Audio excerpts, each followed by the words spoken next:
السلام علیکم۔ اکثر یہ سوال ذہن میں آتا ہے کہ اس سفر پر نکلنے والے زیادہ تر لوگ پہلے ہی ہفتے میں ہمت کیوں ہار جاتے ہیں؟ پہلے دن تو بڑا جوش ہوتا ہے، مگر تیسرے دن تک پہنچتے پہنچتے ایسا کیا ہو جاتا ہے کہ سارا ارادہ ریت کی دیوار کی طرح ڈھیر ہو جاتا ہے؟ آج ہم اسی پہلے اور سب سے اہم ہفتے کی گتھی سلجھانے کی کوشش کریں گے۔ حقیقت جو کہ تھوڑی کڑوی ہے وہ یہ ہے کہ تقریباً 80% لوگ جو یہ سفر شروع کرتے ہیں نا، وہ پہلے 7 دنوں کے اندر ہی ناکام ہو جاتے ہیں۔ یہ کوئی چھوٹا نمبر نہیں ہے، یہ اعداد و شمار اصل میں ہمیں بتاتے ہیں کہ یہ ابتدائی مرحلہ کتنا زیادہ مشکل اور کتنا فیصلہ کن ہے۔ تو چلیے اس میں ذرا گہرائی میں اترتے ہیں۔ یہ جو پہلا ہفتہ ہے یہ صرف 7 دنوں کا نام نہیں، بلکہ یہ اس سفر کا سب سے بڑا امتحان ہے۔ اسے آپ اولمپکس کا میدان کہہ لیں یا ایکسائٹمنٹ پیریڈ۔ اصل جنگ وہ اسی میدان میں لڑی جاتی ہے۔ اس سلائیڈ میں جو چیز واقعی دیکھنے والی ہے وہ ہے جذبات کا زبردست اتار چڑھاؤ۔ ذرا دیکھیے، پہلے دن ایک فتح کا، ایک کنٹرول کا احساس ہوتا ہے، لیکن پھر تیسرے دن تک پہنچتے پہنچتے دماغ جیسے بغاوت پر اتر آتا ہے۔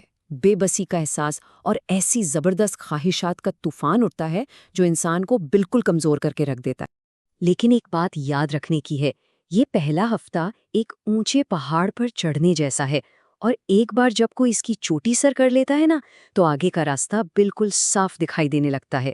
بس اس پہلی مشکل کو پار کرنا ہی اصل میں کامیابی کی کنجی ہے۔ تو سوال یہ ہے کہ اس پہاڑ پر چڑھنے کی حکمت عملی کیا ہے؟ دیکھیے، جنگ وہی جیتتا ہے جو پہلے دشمن کے ہتھیار چھین لے۔ اس جنگ میں سب سے بڑا دشمن ہے ٹریگرز، یعنی وہ چیزیں جو انسان کو راستے سے بھٹکانے کا سبب بنتی ہیں۔ تو اس دشمن کو نہتا کرنے کے لیے چند بہت عملی اقدامات ہیں۔ سوشل میڈیا پر ہر اس اکاؤنٹ کو فوراً انفالو کرنا جو جذبات کو بھڑکائے۔ سونے سے 1 گھنٹہ پہلے انٹرنیٹ کا استعمال بالکل بند، کیونکہ یہ سب سے بڑا جال مانا جاتا ہے۔ خود کو ہر وقت مصروف رکھنا، کیونکہ فارغ ذہن ہی تو شیطان کا گھر ہے، جیسے ڈائری لکھنا، تلاوت کرنا یا بس والدین کے پاس جا کر بیٹھ جانا۔ اچھا، بیرونی ٹریگرز سے تو نمٹ لیا، لیکن اب باری ہے اندر کی جنگ کی۔ سب سے اہم چیز ایک نیا مائنڈ سیٹ اپنانا ہے، ایک ایسا مضبوط ذہنی قلعہ تعمیر کرنا جسے کوئی چیز توڑ نہ سکے۔ ایک سوال پر غور کیجیے گا، ہاتھی جو زمین کا سب سے طاقتور جانور ہے، وہ ایک پتلی سی معمولی رسی سے کیوں بندھا رہتا ہے؟ وہ تو چاہے تو ایک جھٹکے میں اسے توڑ دے۔ وجہ اس کے بچپن میں چھپی ہے۔ جب وہ چھوٹا اور کمزور تھا، اس نے وہ رسی توڑنے کی بہت کوشش کی اور ناکام رہا۔ اب وہ بڑا اور طاقتور ہو چکا ہے، لیکن اس کے ذہن میں یہ بات بیٹھ گئی ہے کہ وہ اس رسی کو کبھی نہیں توڑ سکتا۔ بالکل یہی حال ایک لت میں مبتلا شخص کا ہوتا ہے، جس کا لاشعور اسے بار بار کہتا ہے کہ تم یہ نہیں چھوڑ سکتے۔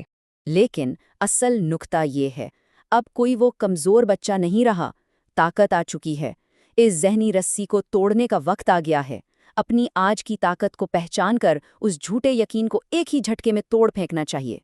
چلیں اب بات کرتے ہیں اس ہنگامی صورتحال کی جب خواہشات کا طوفان بے قابو ہو جائے اور سوچنے سمجھنے والا دماغ جیسے کام کرنا چھوڑ دے۔ ایسی ایمرجنسی کے لیے یہاں 3 فوری اور بہت مؤثر ٹپس ہیں۔ یہ 3 ٹیکنیک سمجھیں کہ ایک ایمرجنسی ٹول کٹ ہے۔ پہلی ہے جسمانی جھٹکا، دوسری تصور کی طاقت، اور تیسری سانس کا ہتھیار۔ آئیے ایک ایک کر کے انہیں سمجھتے ہیں۔ جب بھی کوئی برا خیال حملہ آور ہو، فوراً ٹھنڈے پانی سے شاور لیا جا سکتا ہے۔ ٹھنڈا پانی جسم میں خون کے بہاؤ کو فوراً دوسری طرف موڑ دیتا ہے، اور شاور کے فوراً بعد جتنے ہو سکے پش اپس لگانے چاہیے۔ اس طرح ساری جنسی توانائی جسمانی طاقت میں بدل جاتی ہے اور خواہش اسی لمحے دم توڑ دیتی ہے۔ اب آتے ہیں دوسری ٹیکنیک پر۔ آئنسٹائن نے کیا خوب کہا تھا، تخیل حقیقت سے زیادہ طاقتور ہے، اور اسی طاقت کو اپنے فائدے کے لیے استعمال کیا جا سکتا ہے۔ جب گناہ کا خیال آئے تو ان 3 چیزوں کا تصور ذہن میں لایا جا سکتا ہے۔ اس گہری شرمندگی اور پچھتاوے کو محسوس کرنا جو غلطی کرنے کے ٹھیک 5 سیکنڈ بعد محسوس ہوتا ہے۔ یہ تصور کرنا کہ اگر والدین اس حالت میں دیکھ لیں تو کیا ہوگا، اور آخر میں یہ حقیقت یاد کرنا کہ جس تصویر کو دیکھا جا رہا ہے وہ فانی ہے، ایک دن مٹی کا ڈھیر بن جائے گی۔ اور یہ رہی تیسری ٹیکنیک، جسے کہیں بھی کسی بھی وقت استعمال کیا جا سکتا ہے۔ یہ یوگا کی ایک بہت پرانی ٹیکنیک ہے۔ کرنا صرف یہ ہے کہ پوری سانس باہر نکال کر پھیپھڑوں کو خالی کر کے سانس کو روک لینا ہے۔ جب جسم آکسیجن کے لیے تڑپے گا تو دماغ فوراً بچاؤ کے موڈ میں چلا جائے گا اور شہوت کو بھول جائے گا۔ صرف 40 سیکنڈ تک سانس روکنے سے خواہش فوراً غائب ہو جائے گی۔ ان تمام حکمت عملیوں کے ساتھ ساتھ سب سے اہم چیز ہے خود سے کیا گیا وعدہ۔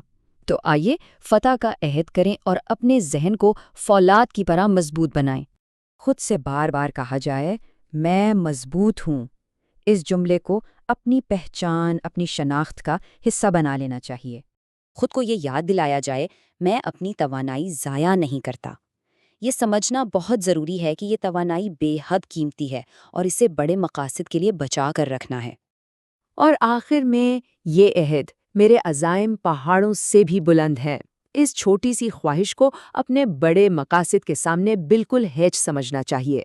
تو آخر میں سوال یہی بچتا ہے کہ کیا کوئی اس چیلنج کو قبول کرنے اور ایک نئی بہتر زندگی کے دروازے سے گزرنے کے لیے تیار ہے؟